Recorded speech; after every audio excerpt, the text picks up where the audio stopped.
sharing part of me. Guess I'm a drama queen, silly me. I've lost my mind. All the time I try to tell you, you're the first thought when I get out of bed. I can no longer pretend I don't need you right. Hello, hello, hello. It is Wednesday? Yes. 10:10 a.m. and I am headed to pick up the husband from the halfway house. He has officially completed his 2-week stay. They require him to stay in the building for 2 weeks. He cannot leave, he cannot move around, he cannot get what they call hygiene passes or like job passes. Yesterday marked his 2 weeks that he's been there. He got there last 2 weeks, I'm sorry, he got there on the 13th of May, sorry. So I'm headed right now to grab him because he has job interviews this week that he has now been able to secure, because that is one of the stipulations of him also being able to get out of the halfway house and come home. He has to not only secure a job but keep the job. So I'm on my way to grab him right now, just because we don't park his car at the halfway house, because the way the halfway house is set up, there's only so many parking spaces. It's in a neighborhood, and those neighbors are really starting to complain about people keeping their cars at the facility, and then he couldn't drive for 2 weeks. So instead of keeping his car up there, I'm going to go and grab him now. Today he has appointments today, tomorrow, and Friday. Today it's for what they call a DOT medical card. It's like his physical. You have to get these things in order to continue to drive with a CDL. My husband and I, we had and still have an authority, a trucking business. We had actually gotten to 2 trucks right before his untimely sentencing.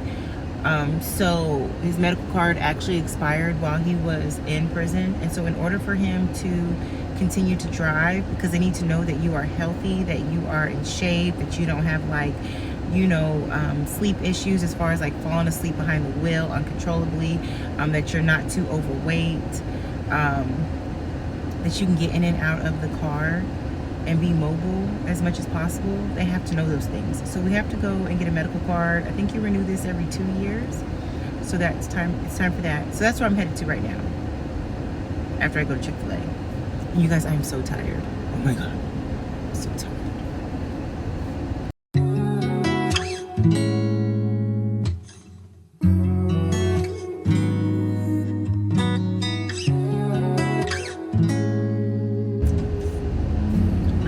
Exhausted. It's 10:20. I need to pick him up by 11. It's like 20 minutes away. I'm so tired, you guys.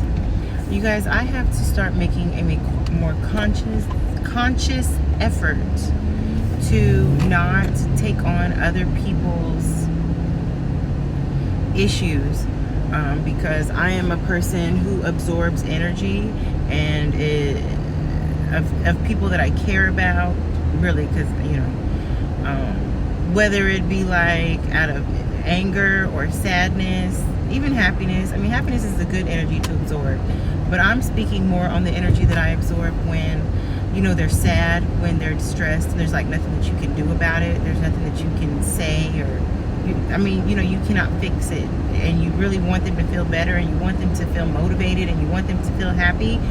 But you also know that you have to allow them to go through what they're going to go through. And yeah, I'm tired. I am absolutely, I'm exhausted. So I have to work on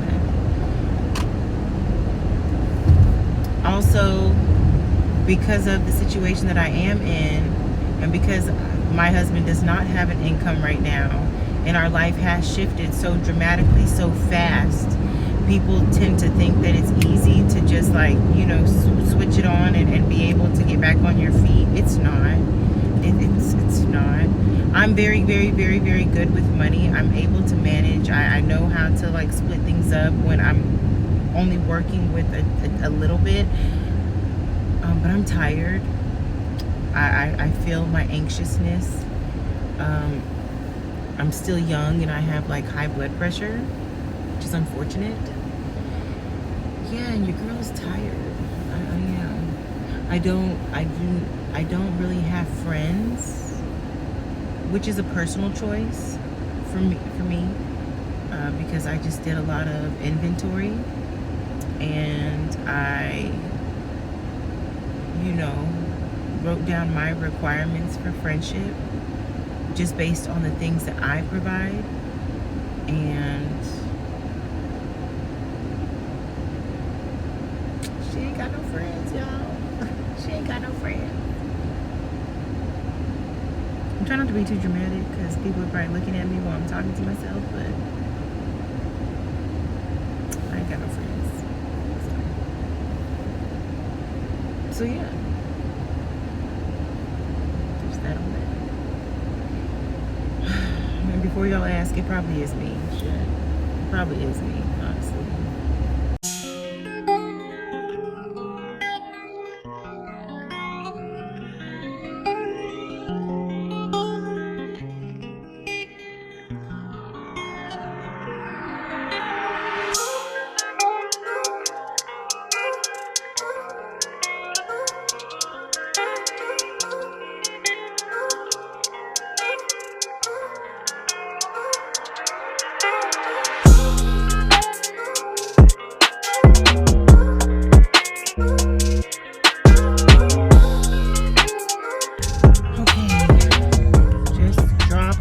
Hubby.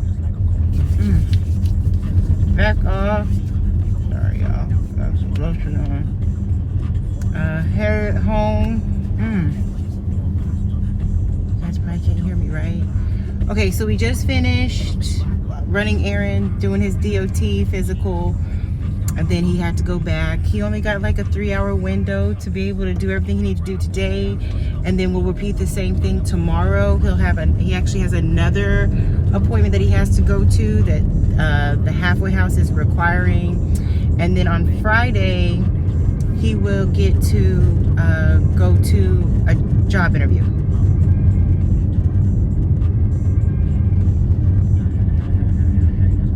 And every single one of these passes that he gets to leave are only for like 3 hours, which sucks. Yeah. Okay. I headed to get our boys and then go home from there. This is so different, but I'm very happy that he's actually home, you know, compared to him being like 4 hours away in a prison. He's like 20 minutes away. And then of course we can see him Tuesday, Thursday, and Sunday for visits. The visits are only like 2 hours long, but it's still more, and then we have more access to him. So hopefully soon this will be over. His actual BOP date isn't until closer to the end of the year, so the halfway house basically has the ability to keep him until the end of the year, or until his BOP date is actually up. It's conditional on whether or not they get more people that come to the facility. They don't actually like to let people go because they get funding based on the number of people that are occupying the beds. So if the bed isn't full, they're not going to get their money. So even if the person has the ability, the capability, like to go home, they have a job, they have a house, they have a family that they have to take care of, they don't give a damn. They would much rather have your body in a bed so that they can make some money. So that is that on that. Thinking, so when before my husband went away, you know, financially we were doing pretty well, and obviously he went to the Fed, so you can kind of assume the lifestyle that he was living, the lifestyle that he had in order to, you know, supply that financial stability. But towards the end, you know, things start to get a little tight, which is what happens with the ebbs and flows of the business. That's any business, whether you're an entrepreneur in the streets or if you're an entrepreneur in corporate, you know, whatever. That's just the way of the nature of it all. So anyways, sorry because I'm getting tongue twisted. When everything finally hit the fan and he had to go, our preparation skills were not matching with each other at all. He's very street, and like it's just very quick. He's never done corporate, never saved money.